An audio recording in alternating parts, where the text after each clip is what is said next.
Well, hello, everyone. Welcome to this live event. Thank you for joining us for Inspired by Good Hart. We're featuring 4 Good Hart alumni writers that you can see here. They'll be reading some of their work, and then a discussion will follow, moderated by Good Hart summer resident, book blogger, and board member Trina Hayes. My name is Sue Kelso. I'm one of the co-founders of the Good Hart Artist Residency. I strive to be an inclusive communicator, so we've enabled the closed captioning. And I describe myself as an older white woman with graying reddish hair. I'm wearing a black top and a kind of gray blue scarf. I'm sitting at the kitchen table in the Good Hart Artist Residency. You can see the trees behind me, maybe big mature oak trees. The residency is located in northern Michigan on the ancestral lands of the Waganakising Odawa people. Bill Kelso is joining me here, though he's off screen. He'll keep an eye on the chat. So please put questions that you have in the chat, and we'll save time at the end to answer those questions. So this is a standard Zoom meeting, not a webinar. It's really important that you mute yourself. I want to thank Michael, Steph, Erin, and Michele for sharing your writing and your thoughts today. And thanks to Trina for moderating. I also want to thank our volunteers, our donors, and our board members. And the organizations you can see on the screen, including Michigan Arts and Culture Council, National Endowment for the Arts, Arts Midwest, and Sustainable Arts. All of you help support this program as we work to nurture artists and writers and composers. I'm going to stop my sharing right now. Hello again. So inspired by Good Hart. Bill and I used to come up here, for summers mostly. And we'd make that long trip up to the long drive up to Good Hart. And as we came into Good Hart and down Robinson Hill, we'd see the general store and we'd turn towards our place and the road would be enveloped by trees. We could smell the pines. If it was windy, we'd hear the wind in the leaves. And if we were really lucky, it was blowing hard enough, we could hear the waves crashing against the shore. For some reason, just that environment, being in nature, we could just feel our shoulders drop. And just seemed to open up some creativity. So we feel that when we started this residency, we felt it was a place that was for respite, for relaxation, for someone to be inspired. So let's hear from these 4 alumni writers that were inspired by Good Hart. With that, I'll turn things over to Trina Hayes to introduce the writers to you. Welcome to Inspired by Good Hart. I wanted to let you know first that 3 of our writers have websites and they will be listed in the chat, but they're also, you can find out more information about them on the Good Hart Artist Residency website. And as Sue said, tonight's program will be recorded and it will appear on the Good Hart Artist Residency YouTube channel a little bit later. Tonight, I'm going to introduce each of our writers individually. And after I introduce the writer, he or she will read from his or her work for about 5 to 6 minutes. So we're going to start with the most recent resident. Erin Langner is from Seattle, and she was just here in February. She has a debut essay collection, Souvenirs from Paradise, that came out last fall to wonderful reviews. She works in the exhibitions department at the Frye Museum in Seattle, and is a freelance art and architecture critic. She's working on a new essay collection that blends art criticism and memoir. Her creative nonfiction has been published in several literary magazines. So Erin, please read to us. Thank you, Tricia. Thank you, Sue, and everyone in Good Hart for organizing this panel. It's so good to see everyone. And I'm so excited to hear from others when the experience is so fresh in my mind, since I was just there, about a little less than a month ago even. So I'm going to read the beginning of a longer essay I was working on in Good Hart it's from my collection, that asks questions about whether art can really change us, using my experiences growing up in the Midwest. I grew up in Midwestern Chicago. So using that as a lens to consider that question alongside some of my favorite works of art, songs, and films. So when I was in Good Hart just a few weeks ago, it was very cold and snowy, as you probably know. And I took a lot of icy walks and slow runs. And as a city person, I was really grateful for the quiet, but I also sometimes was a little like nervous. Just it was so quiet, especially at night. It kind of brought me out of my comfort zone, which I think is actually really important to me to making good work because I explore vulnerability a lot. And so it actually was a productive state for me to be in, and even though it was sometimes uncomfortable. So I'm still working on this essay, but it begins with an allegory, which is very relevant to this panel. And so I'll read that. And if I have time, it'll start to move into the experiences a little more broadly that I have, that the essay goes into, thinking about my writing career as an adult and also some of my formative films from my youth. So I probably won't get to those. But the working title for this is called Academic Crush. My mother warned me about Doberman pinschers when I was very young. A group of 3 or 4 of them lived across the alley from us in our garage. She told me never to go near, much less consider petting them, lest I could be attacked. You saw what happened to that other Erin, she'd say. Erin M., a girl from my first grade class, who I remember as being mischievous, had spent months with a thick red scar shaped like a jawline around her left eye. She'd been bitten by a Doberman, or so went the story that my mother told me. The dogs that lived behind our house reinforced my mom's fears every time we passed by, regardless of whether we were on foot or protected by our car's windows. As soon as the dogs detected us, they exploded into a fit of barks as they threw their velvety black and brown bodies against the chain link fence, pushing it with all of their weight as the rows of claws and pointed ears towered over my head. Repeatedly hearing those dogs and my mom's warnings ensured that the advice was fully internalized by my tiny 6-year-old body. How much of my lingering terror of that breed is because of those actual dogs, and how much is because of the fear I could hear singed into my mother's voice is unclear.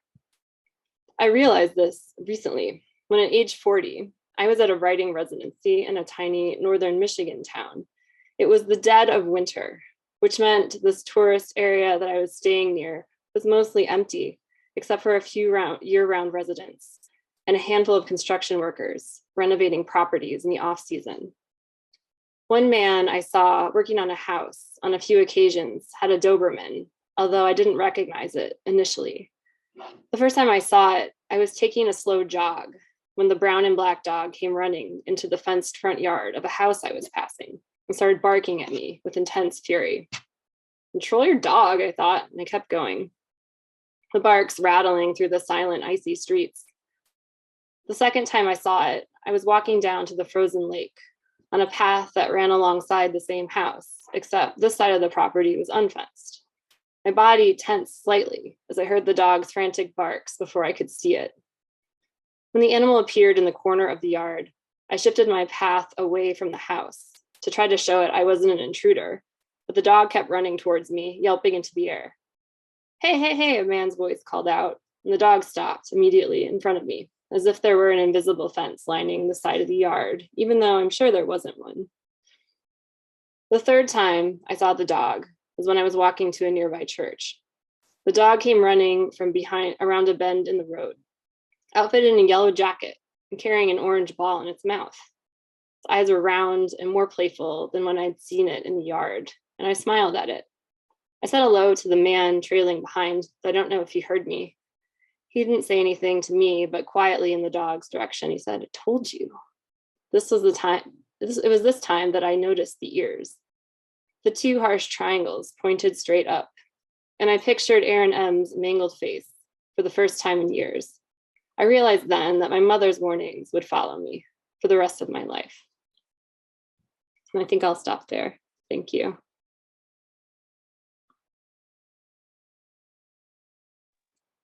Thank you, Erin. We appreciate that. Our next reader is Michele Battiste. She's from Denver and has lived in Colorado, and she was here a year ago, February 2022. She writes poems, essays, and stories. She also works for the Nature Conservancy, raising money to fight climate change and to protect nature. Her poetry collection, Waiting for the Wreck to Burn, won the 2018 Louise Bogan Award. She's taught at Wichita State University, the University of Colorado, and at the Hutchinson Correction Facility, among other places. Welcome, Michele. Thank you, Trina. So I do write poems, but the project that I worked on at the residency was a collection. It was hybrid. It was a collection of poems, but it's also a ghost story. It's also an ecological fable, and it's also an oracle deck. So the poems are each attached to an oracle, and they're all about this made-up place called Elsewhere, the town of Elsewhere. And I got a lot of inspiration when I was in Good Hart. I have a poem about the gravekeeper, and it really takes inspiration from the graveyard by the church down the road. Since I was there in February, I have a poem called The Freeze about the frozen lake and how the ice moves across it, kind of like a ghost. How you look at it and then you look away and you look back and it's in a different place, right? Like that always freaked me out a little bit. One other thing that I really noticed coming from Colorado, where our vistas are very big, big rolling hills, mountains, plains, and sky, was the feeling of enclosure, really, and not knowing what lay beyond the trees.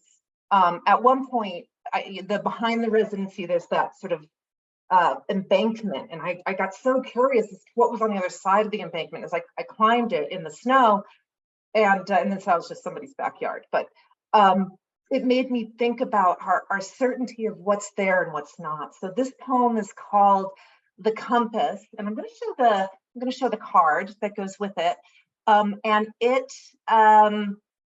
the card is a sort of indicates analysis of measurements, taking in all the data, and then doing exactly what your inner compass wants you to do. So let me pull that up so you can see it while I read. Okay, the compass. You do not have to be certain. To the west, always mountains, but 3 degrees south, maybe needle grass and wood nettles.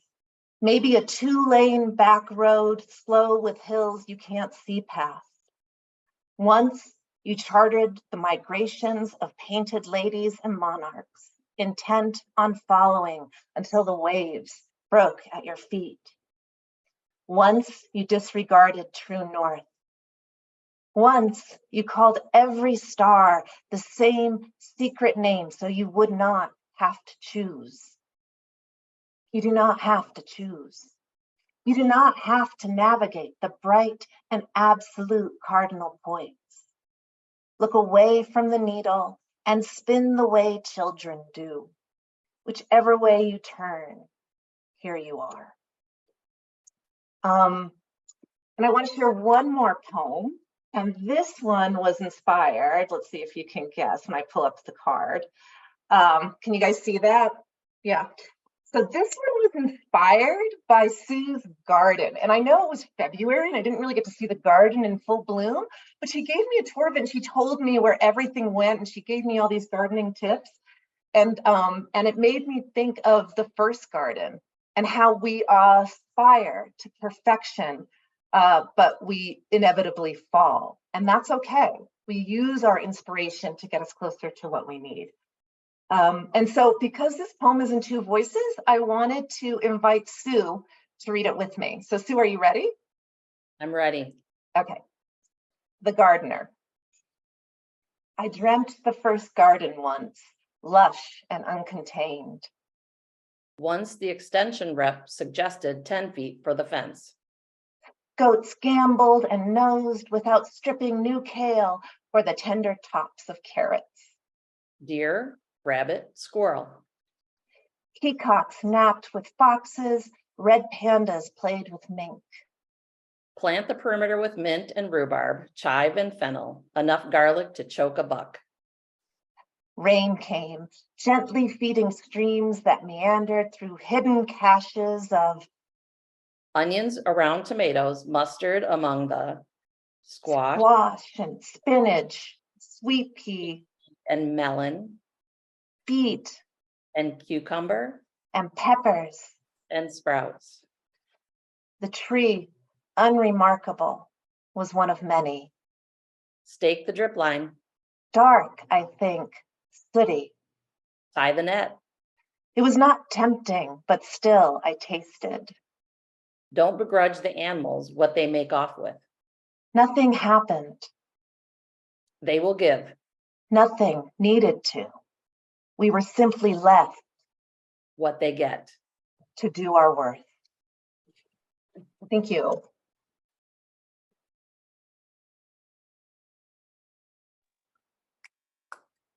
Thank you so much. We appreciate that. And now our next writer who came in March 2021 is Steph Sorensen, who is from Pittsburgh. She's a writer, a parent, an activist, and an organizer. Her poetry has been nominated for the Sundust Publications Best of the Net, and her writing has appeared in numerous publications. She was named, and this was cool thing, a 2022 Unstoppable Voter Action Accelerator by the Center for Artistic Activism. She's working on a novel set in the near future in Good Hart, where a character takes her children to Good Hart to see snow for the first and possibly last time.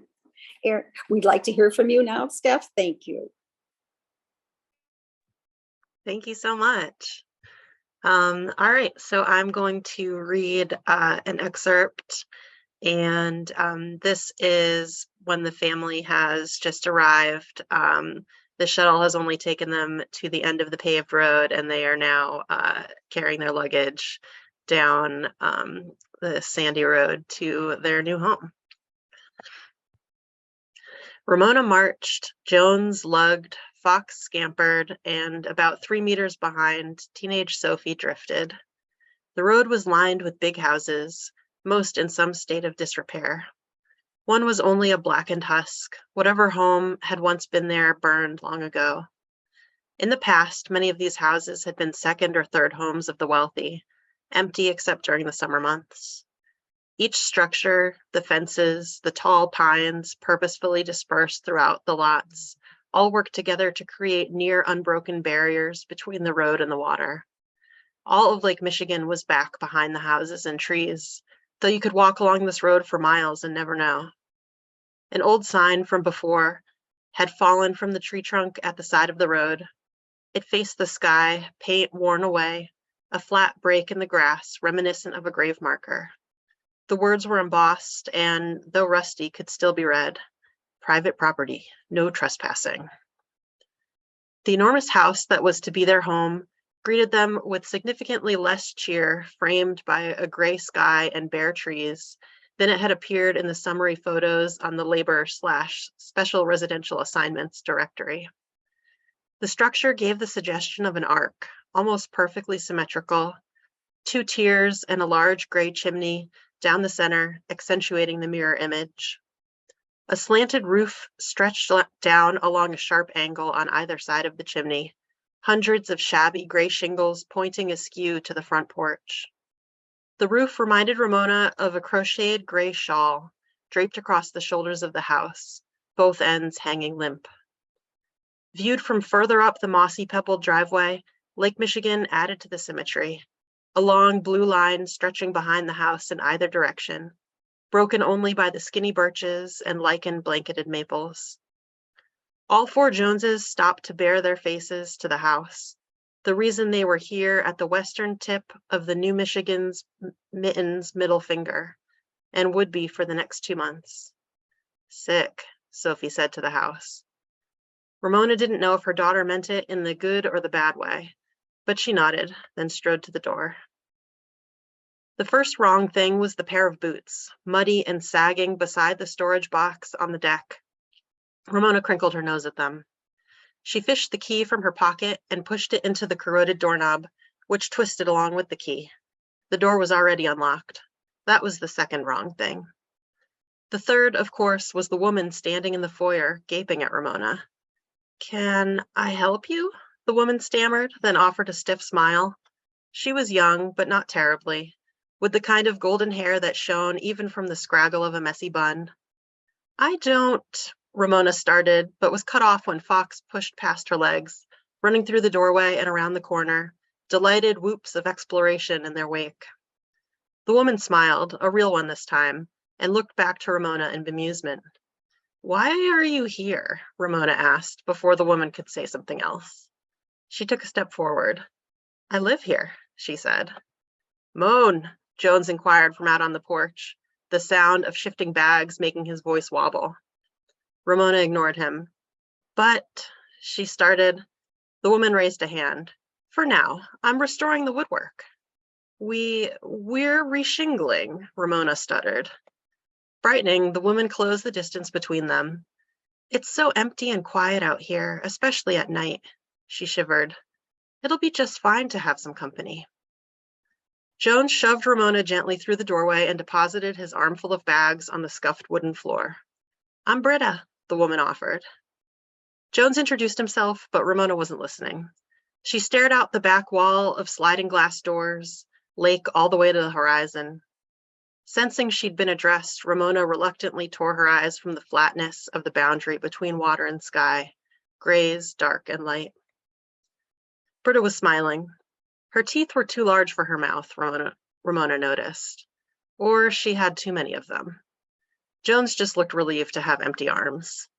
I said, where are you coming from? Britta asked. Outside Pittsburgh, Jones replied in Ramona's continued silence. Britta nodded knowingly. Yins are way ahead of the game compared to us rural folk. She had put an affectation on her speech that made Ramona frown. Nowhere near the same level of services out here in Good Hart. That's what you say down in Pittsburgh, right? Yins? We don't really, Jones started. What game? Sophie asked, having appeared as if from nowhere, headphones still on. It's an expression, Ramona started. There's more of you, Britta exclaimed, almost a question, but not quite. I can move my things from the master tomorrow. You two can have it. There are 4 other bedrooms besides. Without removing her headphones, Sophie responded, You shouldn't say that. Britta smiled again, teeth numerous. Sophie, Jones warned, with hardly any bite. It's a slaver's term. Ramona sighed audibly. She means master bedroom. It just refers to the main bedroom. It's fine. Where the master sleeps? Sophie answered without indignation. The slave master? Sophie, please don't start. I said what I meant, Britta replied brightly. I always do. I'll stop there.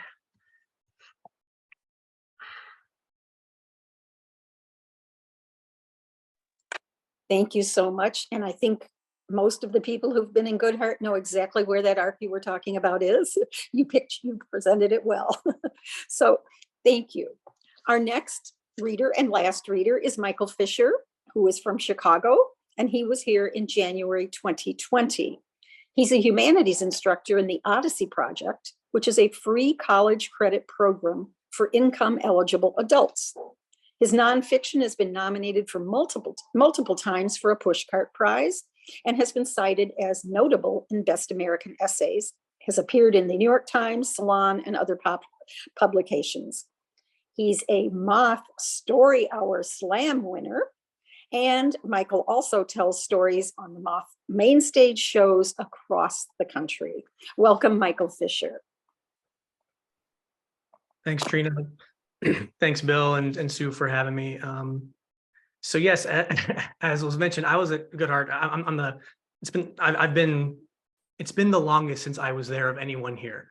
So I was there, and not only that, but for reasons I won't bore you with, I was actually only there for a long weekend. So I did not get a ton of writing done when I was in Good Hart because I wasn't there very long. But as folks have already mentioned, the silence and the kind of nature and gravity of the space was something that I was able to take with me. And a couple months later, when the pandemic came down and I was stuck inside reading, I was reading the introduction to that year's Best American Essays, which was written by Rebecca Solnit. And she mentions in the introduction that she didn't see as many good environmental essays, that she wanted to see that year. And I remember thinking, oh, that's a shame that she didn't see that. I'd love to write something like that, but I only write about prison, so oh well. And then I thought about Good Hart, and I thought about how those issues are actually really tightly intertwined, the carceral state and climate change. And I thought, oh no, actually, I'm going to write that climate essay. So this is just the very beginning of that. It's getting very long, but I'll just read the first, as we say, 5 or 6 minutes, so that I don't have to set it up. I'll just start from the beginning. All right. During the first year after my release from prison, on parole in my home state of California, I used to drive San Marcos Pass into the San Ynez Valley to see my cousin. I'd forced myself to wait for the weekend before making the drive. My cousin had things to do. He was employed, for one thing. If I came during the week, he might grow tired of me, shrug off our tradition of watching the Sunday football games at his house. He was my only friend in a county I couldn't leave without permission, and my presence felt like a favor, like everyone else's good deed. I'd spend the weekdays listing everything from my old jeans to headphones on Craigslist and applying for jobs I wouldn't get. At the weekend, I'd drive Route 154 through a landscape still scarred by the most recent fires. I'd hug the blind corners that weave up to the top of the pass, scrolling through Twitter with my left hand, downshifting with my right. If I crashed, maybe it would look like stupidity instead of a choice on a 2-lane mountain road. Those morning drives were too early in the day for what I really wanted. An encounter with one of 154's notorious DUI cases, someone driving out of the valley from the tasting rooms in Los Olivos, or a losing night at the Chumash Casino Resort. But there was always a second chance on my drive home. Every Sunday, as I reached the top of the pass and looked down into the valley, Lake Kachuma would whimper into view down below, more puddle than lake. It was below 10% of capacity, the high water mark etched against the rocks like an indictment, 90 feet above the water's surface. This was 2015, the tail end of the driest period yet recorded in California's history. The water had retreated such a distance, the campers were told it was no longer safe to launch their boats. Lake Kachuma normally holds enough water to serve about 400,000 households for a year. In good times, it provides almost 90% of the district's water. By year's end, that number would fall to 3%. Local officials would announce that if something didn't change in the next 2 years, the lake would be too shallow to supply any water at all. There are parts of the US in which climate change still seems abstract.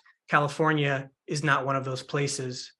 It's a place so blithely tragic that the grizzly bear on its flag hasn't been seen in the state since 1924, a place battered by droughts and fires, practically begging us to leave. At the crest of San Marcos Pass, I'd put my car in neutral to save gas and coast into the valley, the ocean disappearing from my rearview mirror. I'd glide past Lake Kachuma and think about the farmers growing almonds up and down the state, consuming as much water annually as the entire city of Los Angeles uses in 3 years. I'd think about my life and my parole and how fucked I was, how fucked we all are.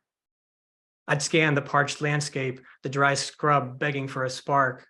It would serve us right, I'd think, to die for want of fresh water in this paradise, the endless Pacific breaking helplessly at our heels. Before I became the insufferable type of person who knows it takes a gallon of water to produce a single almond, I was a 20-something state prison inmate listening to the sound of a faucet running. Picture a medium security prison dorm in upstate New York, a long room with high ceilings and rows of sloppily painted cubicles, each one just big enough for a metal bunk and an oversized locker. Homemade mousetraps rigged with peanut butter wait patiently on the buffed linoleum. An industrial fan mounted in one corner of the ceiling blows the smell of sweat and floor polish around the room.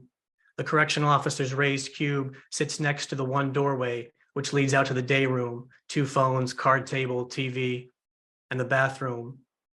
We had it good at Livingston. Prison bathrooms are sometimes outfitted with what folks inside call hiney hiders, partitions that don't rise even to most men's shoulders when seated on the freezing stainless steel toilets. But Livingston's bathroom stalls were almost normal, except for doors that were 3 feet too short, designed so that anyone could look over the top into the stalls, for security, of course. With a state towel hung over the top bar of the stall, you could almost believe you were in an average public restroom. And from there, you were only a quiet moment away from imagining that you were, just think of it, in private. Most of the bathroom sinks at Livingston were fitted with metering faucets, the type where you have to keep pushing down on the knobs or the water will shut off.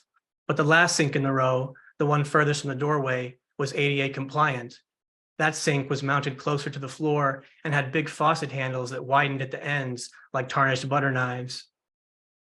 Whatever time of day you're reading this, whatever year, somewhere in America, everywhere in America, all over America, there's a faucet running in a prison bathroom to hide the sound of someone masturbating.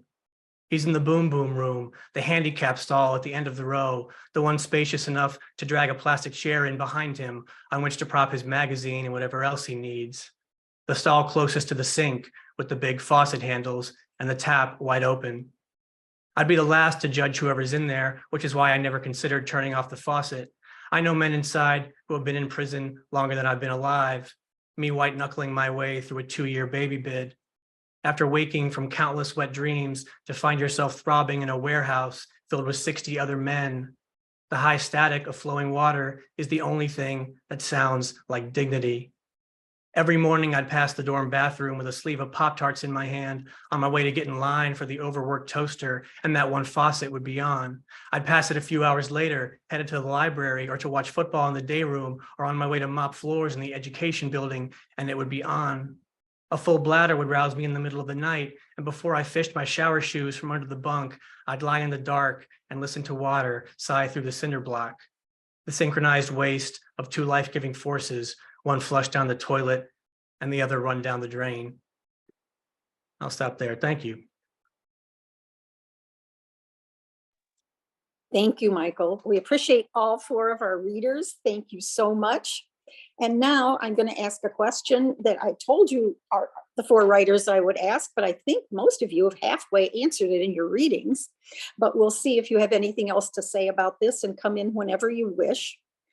It's fascinating to me that all 4 of you live in major cities right now. You live in big cities. And I wanted you to talk a little bit about how that the rural nature of Good Hart, and particularly maybe the quiet, how that inspired your writing or had anything for you to say. I can talk. I think for me, it was a very interesting time to be at a solitary residency. I was there in 2021, early 2021. So it seems like a million years ago and also yesterday. But as a refresher, that is like right after vaccines first came out. Some people were vaccinated, most people were not yet. Things were still very locked down at that point. So it was going from one isolation to a different sort of isolation. And I actually found my time at Good Hart to be extremely social compared to what I had been going through before that with COVID. So it was an interesting shift and a nice opportunity to kind of emerge from lockdown to some extent for me. So the poems that I'm writing are all about a ghost town. It's a haunted mountain town, and even though Good Hart isn't a mountain town, it felt very haunted to me. You know, being there in February, there were not a lot of people around. And so when I was out in nature for, I tried to get outside a good part of the day and go for these long, very cold and windy walks along the coast. And I would, if I wasn't paying attention, I would find myself walking out onto the ice and not even realizing it. And it just felt like there was a whole nother life that the town had, right, in the summertime. But there were only sort of remnants of it in the wintertime, hints of it. that made it feel very haunted. And then when I would see somebody, I got freaked out. Like if somebody was walking along the road, I'm like, who is that? It felt, very, a little scary. I don't know who said or I think Erin, from being in a big city and being in a rural setting, was sort of a little, outside your comfort zone. So in that way, it really helped me think about a life that was sort of forgotten or missing or set aside or stalled for a little while. Yeah, I think my experience was very similar to Michelle's in that I don't know if it's the time of year, but it was just like, it would be jarring when I would see someone. But I think it also created, beyond being like a little scary at times, I think it did create this kind of very separate existence from my usual one in a way that I could separate much more fully. I feel like that from, I think from being in the pandemic for the last few years and like the political climate, it's just like my reliance on the digital world became like kind of exponentially, more dependent in a way that I'm not happy with. And so it was like it felt like a very clean break. Like once I was there, I was suddenly able to turn off in a way that I really felt like I had not for like quite some time, even before the pandemic. So that was extremely like productive to me and something I'm trying to maintain now that I'm kind of back in the thick of things. And also I think because unlike when Steph was there or here, I feel like everything's kind of like picking up again. And so I don't have as much time as even I did last year. It really felt like a very clean break in a way that I was deeply inspired, not only there, but to like try and bring back to my regular practice here. Yeah, I guess I was racing a snowstorm when I came up to Good Hart. I was like racing up after work from Chicago in my little like Prius. And I'm like on the way all the way up the coast of Michigan. And I got there and then it just dumped overnight, just completely dumped, like couldn't get my car out for a couple of days. Bill had to like push my car with his car to eventually like get me out of the driveway. And so when I woke up my first day there, like everything had been completely blanketed and it was still snowing like really, really hard. And it was awesome because it was like exactly what you want from a residence. Like in terms of, it was almost like the mental reset that I was trying to get from being there, and the kind of reset out the windows of everything just getting like completely blanketed and muted by the snow was really incredible. And I think, if anything, I think it helped remind me, being up there helped remind me that that even as like a city dweller, that I still exist like in the real world, that nature and the environment still apply in all places. You live in these kind of concrete jungle parts of certain cities, and it can become, you get so disassociated from your environment, not like in prison, that you kind of come to separate the two and think of kind of one as separate from you and the life that you're living. And so for me, Good Hart was a kind of a good chance to kind of tap back into that and be reminded that it's all one thing.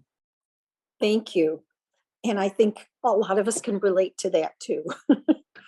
So I wanted to ask if you could tell any specific places in or around Good Hart that particularly inspired you. I can think of some, and I think Michele already mentioned the graveyard, but and it's okay to mention that again, but any of those particular spots that you found inspiring for your work.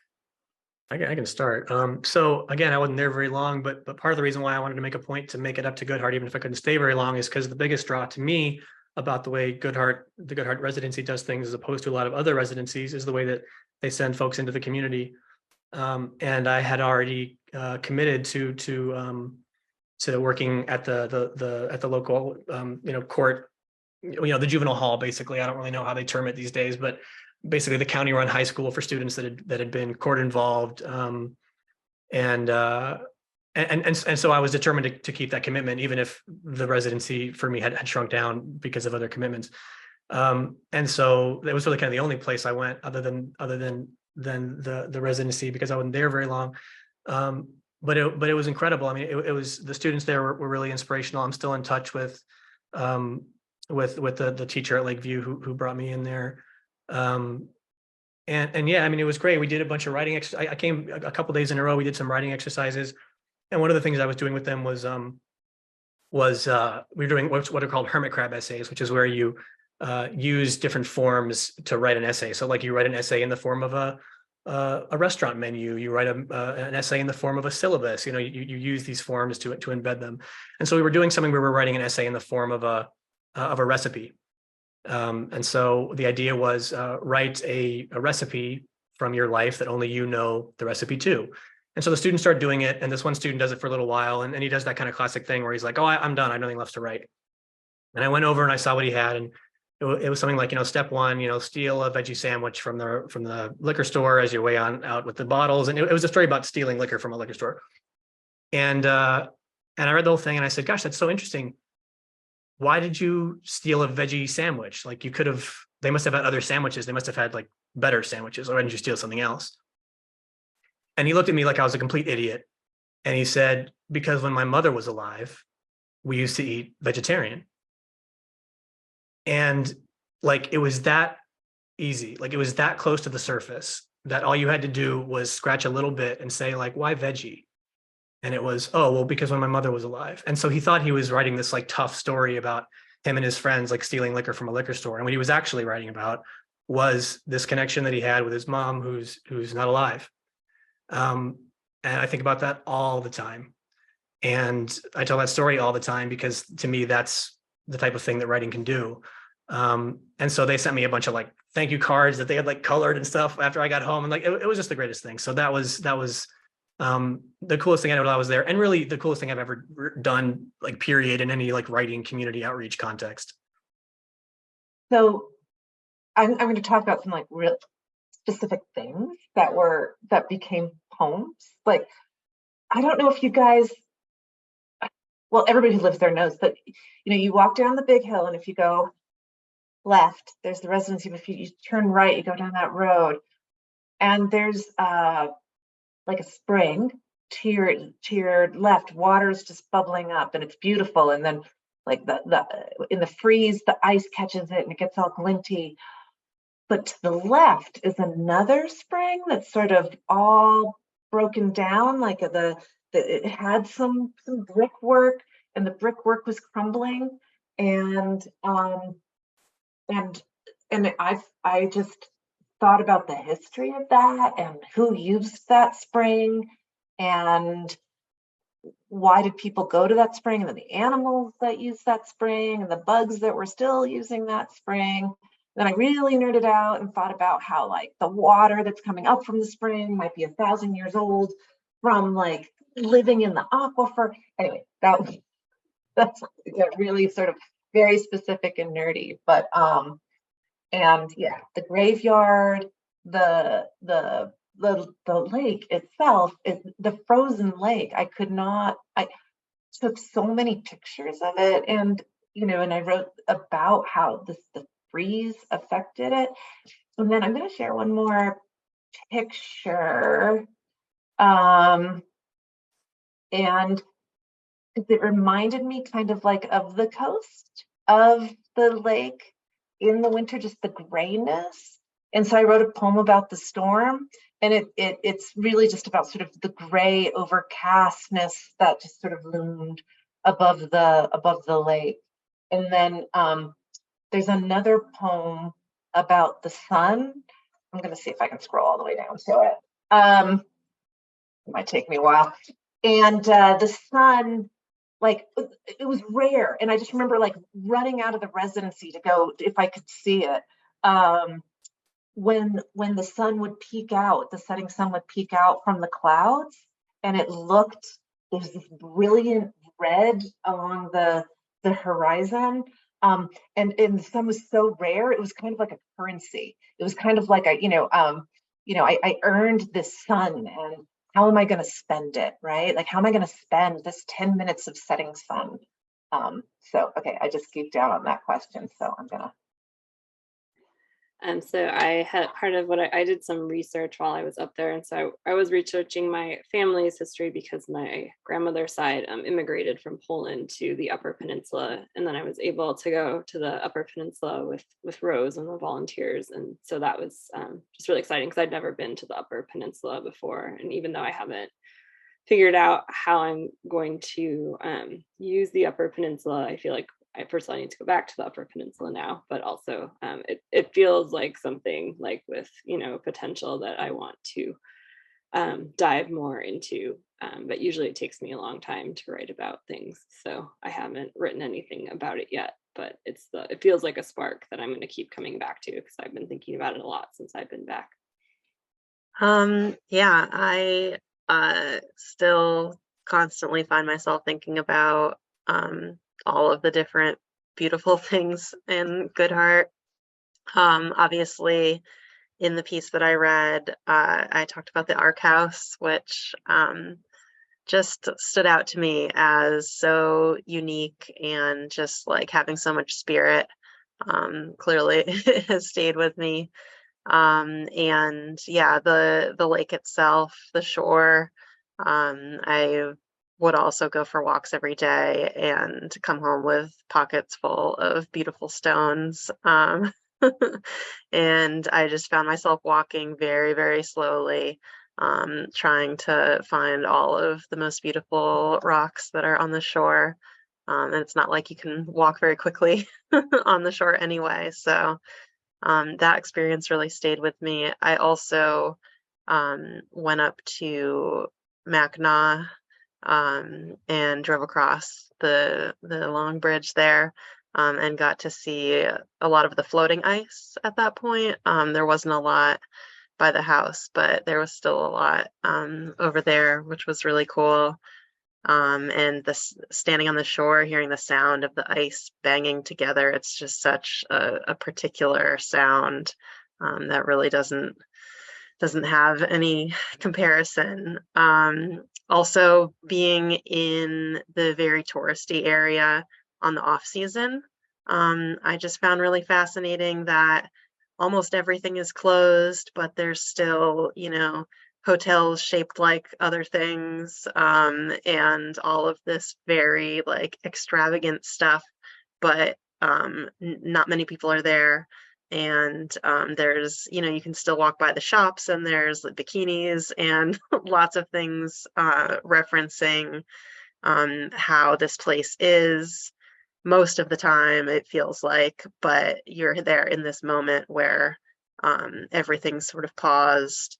And that was really interesting to me, that tension and absence. Okay, so I'm going to do one last quick question, but I'm going to tell what I'd like you to do. If you have any questions for people, please type them into the chat and we'll see and we'll leave at least 5 minutes to answer those. But I'm going to ask a quick question for each of you about the food. How did the scones or the food influence or inspire you? Because we'll end on a fun note. I definitely have an answer for this. So I am supposed to be vegan. I'm vegan at home. I try to be vegan outside the home, but it's almost impossible. So usually I don't even try. But I told Sue and Bill I was vegan because they asked. And so I was, kind of in that identity when I got up there. I was trying to be that person. And then I got into the residence thing and I found all the scones and I ate them all. And there was like bags and bags, but I ate them. I was only there 4 days. I ate them all. And I didn't tell Sue because I was ashamed. And then, but then I went home and she emailed me and was like, I know I saw she ate all the scones, and I had to admit that I did. So I guess it affected my writing because a lot of my writing is around shame and the exorcism of shame in different ways. And I was super ashamed that I'd eaten all the scones, even though they weren't vegan, and that Sue had caught me after the fact. So there was so much amazing. Like I went there, I'm like, oh, I'm gonna be on my own. I don't have my kids, don't have my partner. We're gonna I'm gonna lose weight. We're out walking every day. Did not happen. Even my socks were tight by the end of that 2 weeks. And I did not, so you're gonna have to help me out. the gingerbread. What's the name of the gingerbread again? The square gingerbread. It's kind of chewy and thick. It's German. Lebkuchen. Lefkuchen. All right, so I did not discover the Lefkuchen until like 2 days before I left, and I was like, "Oh my God, why have I not covered this Lefkuchen?" And very similar to you, Michael, I ate a lot of Lefkuchen in like 2 days. But there, I have a poem in the collection called "The Baker," and there's a line about Lefkuchen, and I know nothing about it, but I'm like, it's going in there.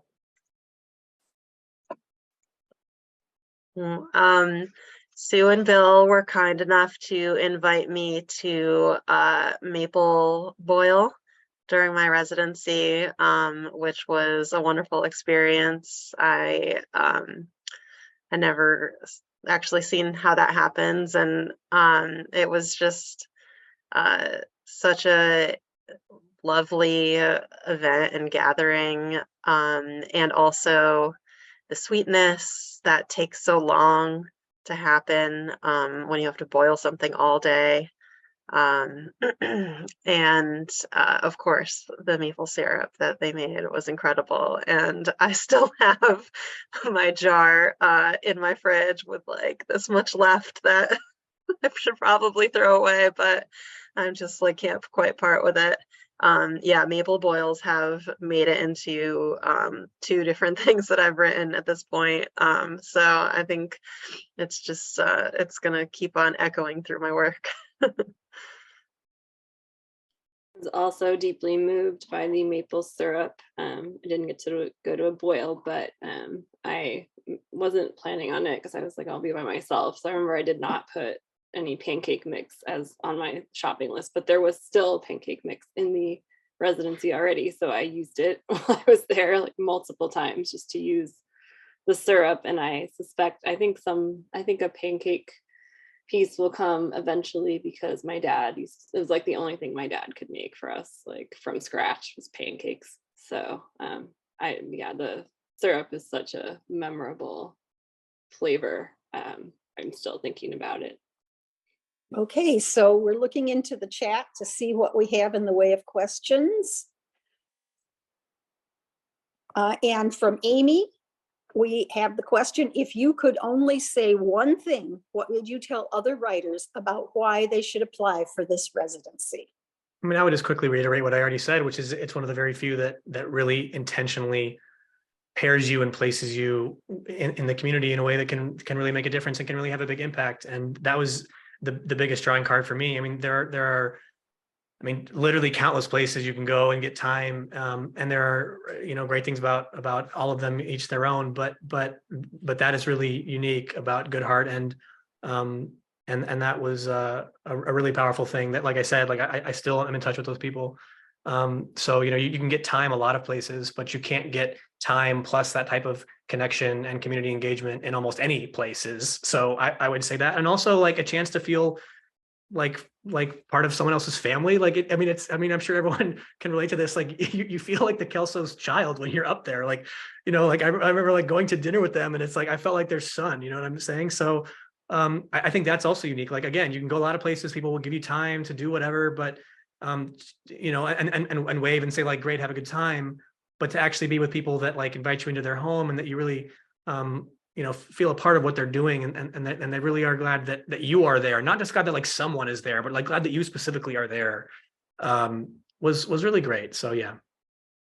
Yeah, I agree. The community outreach element is certainly what sets Good Hart apart from other fantastic residencies that Good Hart is also. But to have this focus and expectation, and that it's incorporated into even your application, like this isn't an afterthought or like it's a residency and here's this thing that we also do, that it is such a major part of the residency. And I think for me, it just made me reflect on gratitude for the opportunity, and to then be able to turn that gratitude back into service to others. and the way that this is a cycle that, the residency is helping writers and artists. The artists are spreading what they can to the community. That meant a lot to me while I was there. I'm going to go the flip side. Like I loved doing the workshop with the conservancy there, but I don't know if you noticed, like the two kiddos behind me, the solitude of the residency is unusual. Most residencies, they give you opportunities for solitude, but you're usually there with a group. And networking and making those connections are so amazing for the creative process and to open you up.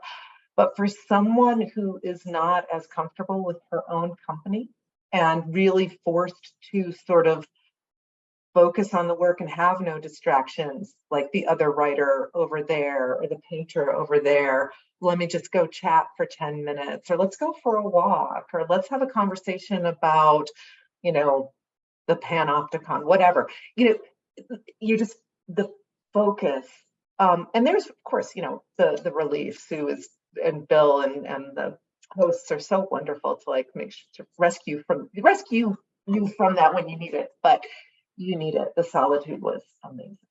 Thank you. I guess I would say kind of a mix of both of the responses. For me, it was like I really appreciated the like customizability of like how much solitude versus how much engagement. When I told people where I was going who were familiar with Michigan, they're like, oh my gosh, you must have been like so lonely. And I was like, no, I wasn't lonely at all. Like I felt like so much a part of this community, and I went to this high school. But at the same time, I like got so much work done. It was just incredible. So it just like that perfect balance. And also I would say the unexpectedness of just going somewhere that, almost, I don't know anyone who really knew anything about Good Hart before I came here. And I feel like creatively there's something to be said for coming into a place without any expectations of that place, and how it kind of can fuel you in unexpected ways that I found really fruitful for myself. Thank you. Our last question is for our other question that we have time for is from Edie.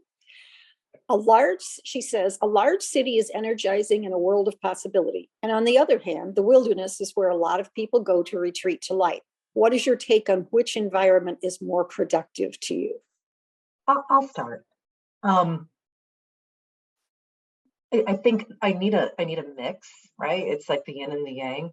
I need some stimulation from the big city sometimes, and I don't really live in Denver. I live outside of Denver, so big cities, I'll put that in quotes. But to be truly productive, the wilderness, the rule setting, the solitude, the focus on work is the sort of passive time to help sort of take everything that's churning and really make something, right? That's what you need to make. That's what I need to make.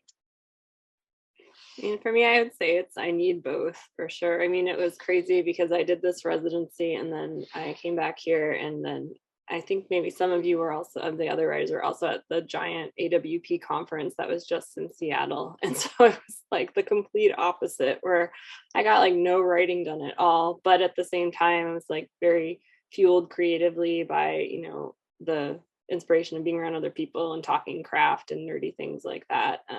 And even when I was in Good Hart, I had, a call with my writing group that was really fueling for me and my productivity there. But at the same time, I think like there is something like truly special about being like completely unplugged and being in nature and having that to completely like put you in this bubble.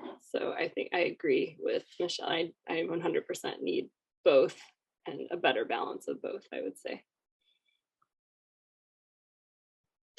This is a lesson that I have learned as a writer over the last few years, that I need to be, I need the city where I don't have time to write, and I have parenting responsibilities and lots of other things calling my attention and time. And then I need to take all of those experiences to somewhere where it's just myself. And actually spend time on the writing of it. And I have had now too much of both types of experience of, many years, especially early parenthood, of not having any time at all to write, but having all of these really intense, meaningful experiences that I wanted to reflect and write about, and just couldn't. And then being in more of a lull, especially during the pandemic, where I have all of this time ostensibly to write, but like there's nothing going on in my day-to-day life. And so there's just not very much to write about. And so I think, as everyone else has said, it's definitely about balance, but I think Good Hart was part of helping me understand the relationship between the parts of my life that don't have room for writing, even though I want them to, and then making space where there is that time. I think, I started writing in a kind of a wilderness. Like my first writing practice was like a prison journal. Like I didn't write before I got locked up. And prisons are usually in the middle of nowhere because that's the point. They're usually built on former weapons silos, former trash dumps, former mines that have been decommissioned. I'm doing a lot of research into that type of thing for this piece that I'm writing. And so you're very much kind of in the wilderness, and that's the whole point. And I think both because it's what I think of as like my original writing practice, and because I'm usually writing about the past, and like this piece is pretty heavy with the narrative journalism. I'm looking up a lot of like facts and figures and getting kind of buried in research. It kind of helps to be able to be in a rabbit hole, and that's easier for me in the wilderness. So I think I probably prefer that. I mean, if you made me pick one, I mean, obviously I think we're all saying it's nice to have a balance, but if you made me pick one, it would definitely be, I think, the wilderness, because it's kind of a vacuum. I don't have to like compare myself to other people, which really messes up my writing practice. I spend like half of my writing practice mentally angry at other writers for succeeding in ways that I wish I had succeeded, or something of that nature. And that's harder to do in the middle of nowhere with no internet. So even just little things like that, but also, yeah, just kind of being kind of back in the place where I started writing, or at least something that feels like that, except better, because free, obviously. Thank you so much. Our hour is up, but we certainly appreciate our 4 writers and the residency. And thank you all our participants for being here. And Sue, do you want to say anything at the end there? I just have to, because you guys have all warmed my heart with your generosity of your time and sharing your gift of writing. And I just want to send that Good Hart love out to all of you. So thank you for the participants who read and everything, but also everyone for joining us here for this great panel event. So thank you.